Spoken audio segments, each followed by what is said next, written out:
Chilli flakes আছে, এখানে একটু চাট মশলা আছে, একটু ম্যাগি মশলা আছে, পেঁয়াজ কুচি, একটু আলু সেদ্ধ, এখানে হচ্ছে চালের গুঁড়ো, একটু জিরে, গোটা জিরে আছে।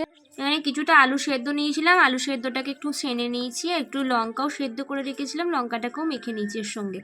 দেখো এখানে একটু চালের গুঁড়ো আছে, এখানে গোটা একটু জিরে নিয়েছি, এখানে হলুদ গুঁড়ো আছে, একটু চিলি ফ্লেক্স আছে, কুচুনো ছোটো ছোটো করে পেঁয়াজ আছে, একটু এখানে গরম মশলা আছে, একটু ম্যাগি মশলা, একটু চাট মশলা আছে, এখানে আদা কুচি আছে, এখানে ভাজা জিরে দিয়ে একটা মশলা করে রেখেছি, এখানে নুন আছে, আর একটু দেখো পাতিলেবু নিয়েছি।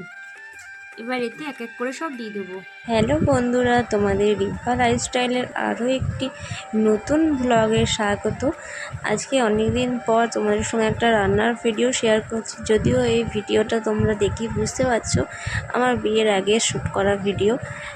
আমার ফোনে যেহেতু পড়েই ছিল, ফোনে ইউটিউবে গ্যালারি খুঁজতে খুঁজতে দেখলাম ভিডিওগুলো পড়ে আছে, তাই ভাবলাম আমি ভিডিওগুলো নষ্ট না করে তোমাদের সঙ্গে শেয়ার করা যাক, তোমাদেরও ভালো লাগবে আশা করি।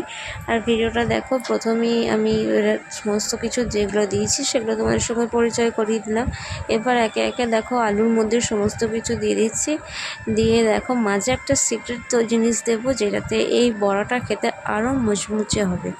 তাই তোমরা পুরো ভিডিওটা কন্টিনিউ দেখতে থাকো। মাঝে একটু লেবুর রস দিলাম। বাই দ্য ওয়ে, সবাই কেমন আছো বলো, আর বন্ধুরা কে কোথা থেকে আমার ভিডিওটা দেখছো অবশ্যই একটু কমেন্টের মাধ্যমে জানিও। তারপর দেখো একে একে সমস্ত কিছু দিয়ে দিলাম আলুর মধ্যে। দেখো আলুটাকে এবার ভালো করে একটু মিশিয়ে নেব। তারপর এবার যে জিনিসটা দেবো সেটা দেখো তোমাদের সঙ্গে শেয়ার করছি। এখানে দেখো অল্প কিছুটা পরিমাণে সুজি জল দিয়ে ভিজিয়ে রেখেছিলাম বেশ কিছুক্ষণ, ধরো ওই আধ ঘন্টা কি তোমাদের হাতে যদি সময় থাকে বেশি তাহলে ওই 1 ঘন্টার মতো ভিজিয়ে রাখবে। আমার হাতে যেহেতু বেশ কিছুটা সময় ছিল তাই আমি 1 ঘন্টার মতো ভিজিয়ে রেখেছিলাম। এবার দেখো সুজিটা দিয়ে দিলাম আলুর সঙ্গে, সুজিটাকেও ভালো করে আর একটু মেখে নিচ্ছি। এইটা যতটা ভালো মাখা হবে বড়াটাও খেতে ততটাই টেস্টি হবে, তাই ভালো করে একটু মাখতে হবে বড়াটা ভালো করে আলুর সঙ্গে। দেখো সমস্ত সুজি সব কিছু মেখে নিচ্ছি। এবার দেখো হাতে একটু ডলে নিলাম কাসুরি মেথি, কাসুরি মেথিটা একটু ডলে নিয়ে এবার দিয়ে দিলাম। এবার আলুর পুরটাতে কাসুরি মেথিটাও, এবার সমস্ত কিছুর সঙ্গে দেখো কসুরি মেথিটাও ভালো করে মেখে নিচ্ছি।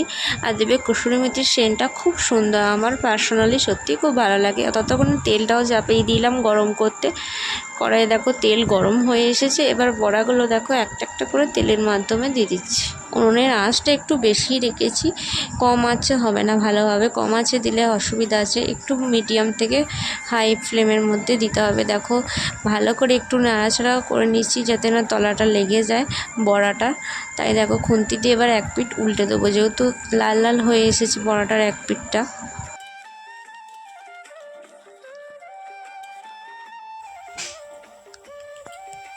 এবার বড়াগুলোকে সব উল্টে নিচ্ছি, উল্টে উল্টে একটু লাল লাল করে ভেজে নেবো।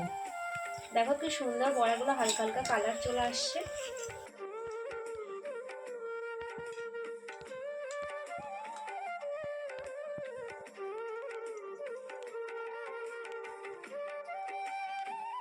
ধোঁয়াতে আমার এত কষ্ট হচ্ছে, তোমরা ভিডিওটা দেখলেই বুঝতে পারছো যে ধোঁয়াতে কীরকম কষ্ট হচ্ছে।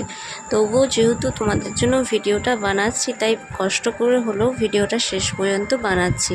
তোমরা যদি ভিডিওটা শেষ পর্যন্ত দেখে ভালো লাগে অবশ্যই একটি লাইক করে ভিডিওটা শেয়ার করে দিও।